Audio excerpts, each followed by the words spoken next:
Hi, I'm Dr. Umer Khan, and I have over 10 years of experience in guiding candidates applying for their medical residency programs and now for even fellowship programs. And I have reviewed and edited hundreds of ERAS applications during this period. And I know full well firsthand what makes a good ERAS application that will get you matched and what is not a good ERAS application submission. So what do program directors actually look for? They look for if you're actually doing your work thoroughly. They are looking if you are insightful. Are you somebody who can read between the lines? Do you look at all the details? Do you present yourself in a professional and a welcoming and an approachable manner? Even if you're not, I'm going to go through the details today so that you can become a person who will present yourself as a determined and a reliable individual.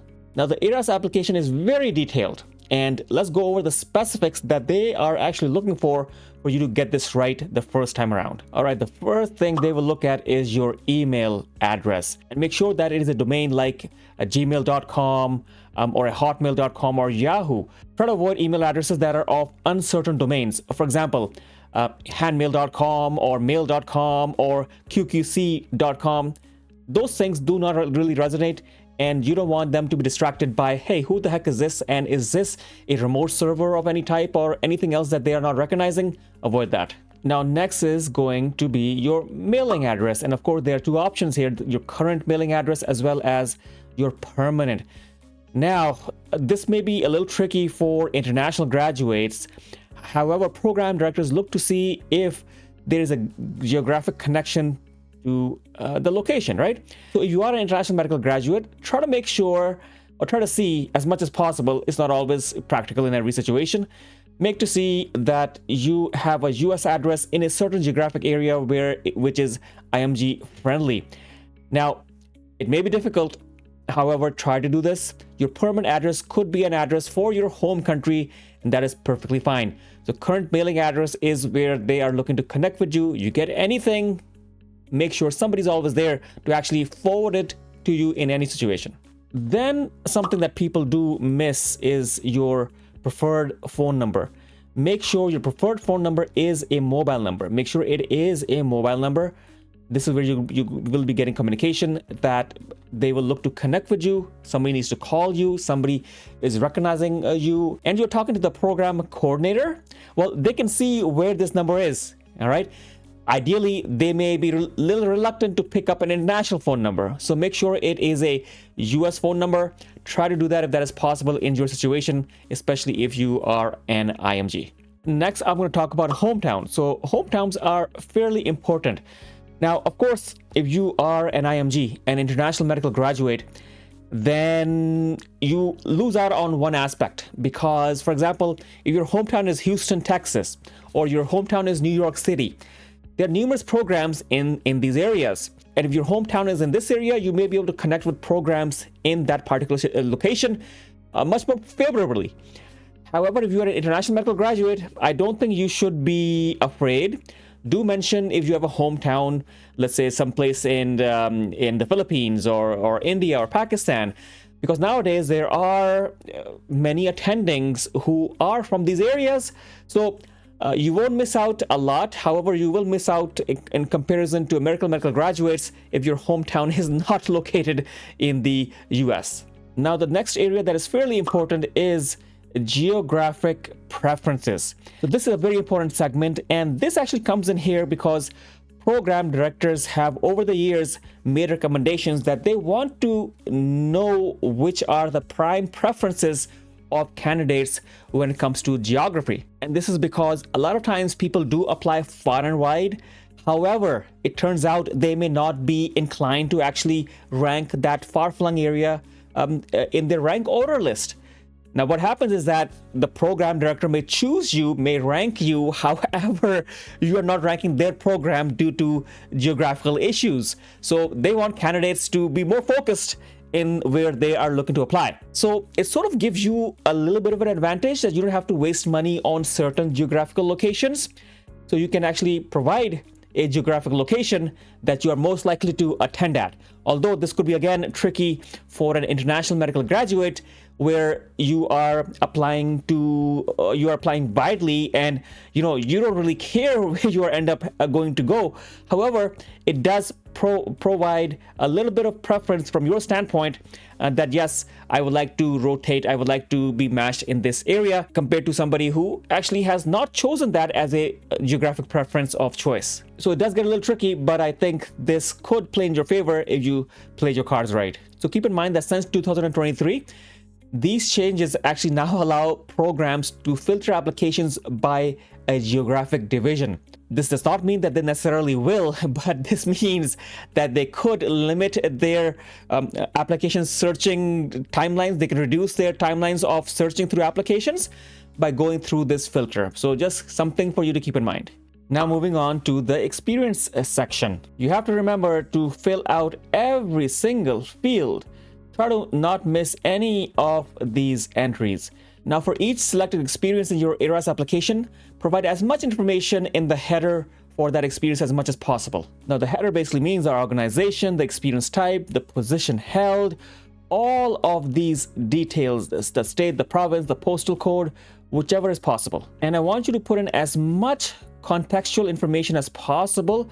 For example, if you want to put this in here that you were an observer, your position was an observer, instead of that, put in observer internal medicine or Department of Medicine, the hospital name. You will be mentioning this over here, but make sure you are as detailed and as relevant as possible. Now, next very important segment is the context, the roles and the responsibilities. Now, this is where people mess up. I don't want you to be messing up here.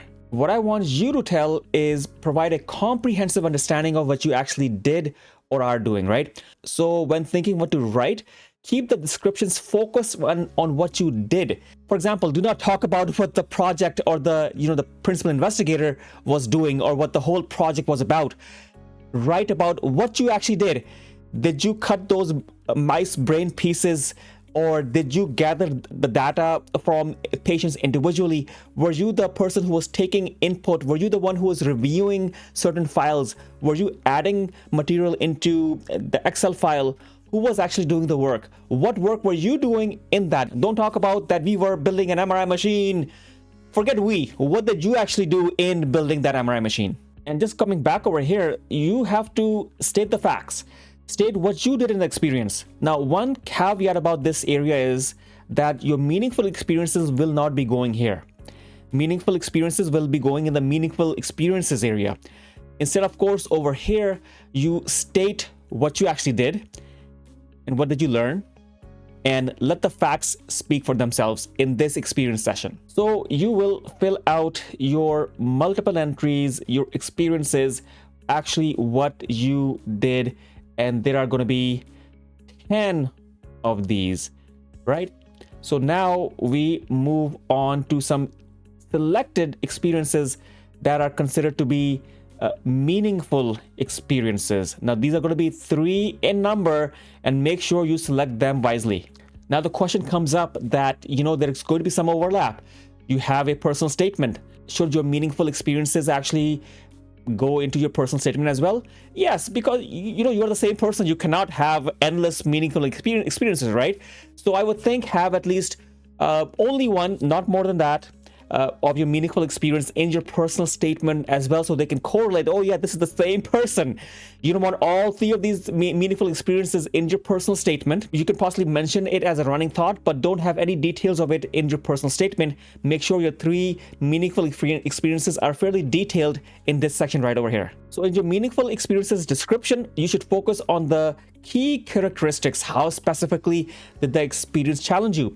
Or did you grow into this experience? Basically, what was so impactful about this experience that you have to put it down over here? Then we will move forward and we will talk about your hobbies and interests. So take a moment to think carefully about your hobbies and interests. Think of them as potential topics of conversation starters. I would say don't look to choose more than 3, right? Make them interesting and actually noteworthy. Things that people normally don't do. For example, I used to make ships' houses from toothpicks. I used to use toothpicks, popsicle sticks, anything. And that was something interesting. I had pictures to prove it. So these things could be conversation starters. And if you do have an interview, they may ask you about these things, and you will be happy to actually answer about them, because these are your hobbies and interests that nobody else knows about. And while looking at your CV, they may be interested in, hey, let's call this guy in for an interview, because I really want to know how this guy made models out of toothpicks. I really want to know that. So, hey, somebody may call you in for this hobby or interest. Then I want to go over one more segment, and that is publications. Now, publications is a huge part of your application, and because there's clinical work and then there is research work, and a lot of programs are looking for people who have this type of history and experience and skills.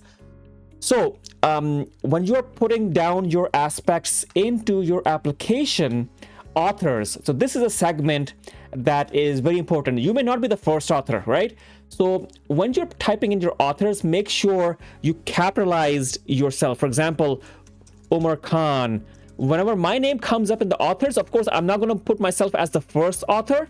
When I am not, I'm going to put myself wherever in the hierarchy I am, right? But only my name, Umer Khan, let me do this, will be capitalized. So they actually see, yes, they don't have to search for your name. They can easily see where your name is coming in. So, guys, these were some tips and tricks for your ERAS application to have you shine. Anyways, hope this was helpful. Let me know what you think in the comments below. Are you going to apply some of these techniques? Let me know in the comments below. Thank you so much. Bye-bye. You need some more help looking to connect? Then I will have links in the description. And you can probably find my 25 questions and answers, a PDF. Gives you the questions and the answers, and you can practice on your own. You need further help? You can check the link in the description as well. Possible sessions with small groups, as well as possibly one-to-one. And if you want to become a member of my channel on YouTube, and we will be having live interview preparation sessions as well, consider becoming a member there as well. And of course, we'll chat over on Facebook as well. I will have all the links for all of my social handles in the description. Hopefully it helps. Thank you.